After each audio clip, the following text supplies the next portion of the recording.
my mother got a severe case of bronchitis Mm, and she just couldn't get over it. I was already gone from home and I had just learned about natural remedies.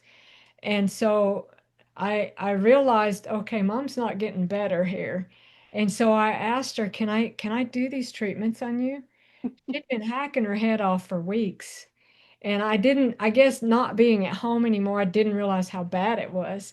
And so I talked her into letting me do chest fomentations. mm-hmm, She was so much better after that first treatment. She was mm-hmm.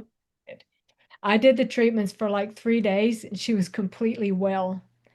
Went back to It's work. it's a After being miracle. like 3 weeks, it was amazing. So now I call her the fomentation evangelist. Tell everybody about fomentations, you know. With a friend of mine who somehow injured herself. We were supposed to go backpacking, but we went even though she had this injury.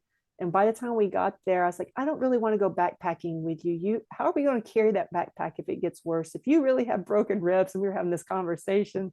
So we decided to base camp and all the friends went off on their trip. And she started coughing the first night. And by the second night, she was coughing continually. And here we are in the middle of the wilderness and rainy, cold. And I was like, what am I going to do? I got to give this lady some treatments and I don't have any equipment.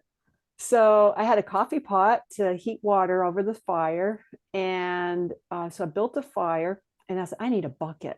So I'm rummaging around in the woods and I found a nice 5 gallon bucket, but it was filled with deer parts from some hunter that had thrown all this stuff in there. Pretty gross. I dumped it out, said I can use this. So I scoured it and then put a garbage bag in it, filled it up with hot water. That's a preparedness mindset. You find what you need. Yes. Okay. and and I gave her a hot foot bath. And then I said, well, I don't have any wool, but she has a wool sweater. So I grabbed her wool sweater and heated a towel in that hot water, put it on her chest. And there was snow nearby. So I had plenty of cold water.